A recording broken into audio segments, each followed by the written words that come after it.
Olá, que alegria sempre estarmos juntos. E quando eu digo isso, você sabe que é verdadeiro. Quando nós entendemos os princípios da palavra de Deus, nós começamos a perceber, como diz a palavra de Deus, que a religião, ela não tem poder para salvar o homem. Ela não tem poder para transformar o homem. Ela não tem poder para libertar o homem. Veja bem, o que a sua, a minha, a nossa religião pode fazer conosco é mudar a nossa aparência, o nosso vestuário, mudar a nossa linguagem, a nossa convivência social, mudar o nosso jeito de ser nos nossos relacionamentos uns com os outros na perspectiva religiosa. Mas a religião não muda o principal, que é o coração, não muda a natureza. É por isso que muitas pessoas mudam de religião, mas não mudam de coração. E assim não mudam suas motivações e intenções. E é isto que Deus olha. Deus não vê como nós vemos as nossas ações, atitudes, as reações. Deus vê as motivações e as intenções do coração. Portanto, quando você e eu entendemos essa perspectiva de Deus, nós sabemos que não adianta fingir para Ele.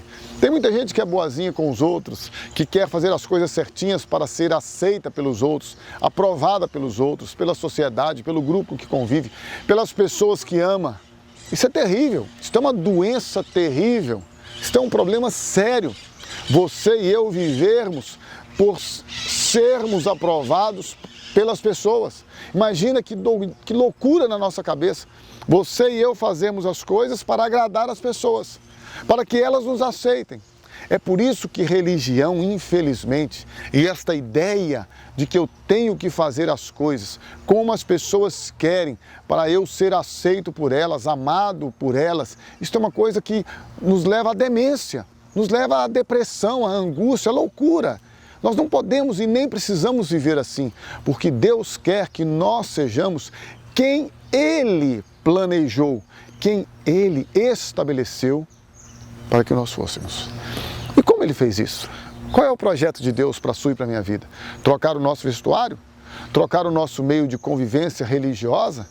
Dizer para nós, conviva nesse grupo, siga estas regras e doutrinas e preceitos, esse legalismo, não toques, não proves, não manuseies, não faz isso, não faz aquilo outro, não vá mais com os seus antigos amigos, não se assente mais com eles, não pregue o evangelho para eles, não se misture com eles. Ora, se você ler a Bíblia no capítulo 15 do evangelho de Lucas, você vai perceber que não só Jesus falava, como ouvia os publicanos e pecadores, e mais ainda, com eles comia, assentava-se para ter relacionamento com aqueles que eram odiados e rejeitados pela sociedade religiosa.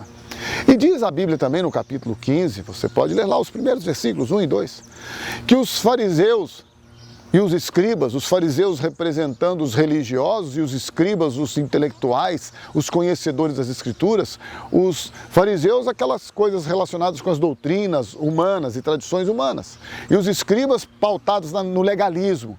Estes julgavam, murmuravam, condenavam a Jesus por aquilo que Jesus estava fazendo, sentando-se e comendo com publicanos. Publicanos eram os cobradores de impostos, odiados por todos, sentando e comendo com os pecadores, aqueles que estavam à margem da sociedade, que praticavam todo tipo de iniquidade, de perversidade, de maldade. Jesus recebe estes homens, diz a Bíblia, que estes publicanos e pecadores foram ouvir a Jesus. E ele recebeu estes homens, assentou-se para comer com eles, para falar a eles do amor do Pai. Os religiosos reclamam. É por isso que a religião ela faz de você e de mim verdadeiros hipócritas se nós a seguirmos. É por isso que a religião não nos transforma, ela nos reforma. É por isso que a religião só serve para nos dar uma aparência de santidade. Mas na verdade ela não transforma o nosso coração, as intenções e motivações do nosso coração. Jesus veio para transformar o homem e o homem todo. Todo o homem e o homem todo, espírito, alma e corpo. Se você e eu entregarmos a nossa vida a Ele, confessando a Ele os nossos pecados, arrependidos de quem somos e o que fazemos, não só do que fazemos, mas de quem somos, se nós nos arrependermos e confessarmos a Deus, Ele ouvirá dos céus, enviará transformação, libertação, salvação, cura perfeita para a sua, para a minha vida, fazendo de nós novas criaturas. E a partir deste milagre, Deus há de aperfeiçoar em nossas vidas a obra que Ele tem começado por meio de Cristo Jesus. Se você deseja experimentar o amor de Deus, a graça dEle, a bondade dEle, a misericórdia dEle, o poder dEle, é muito simples. Tão somente entrega a tua vida a Jesus. Confesse a Ele como seu Salvador e como seu Senhor, e o mais, Ele o fará.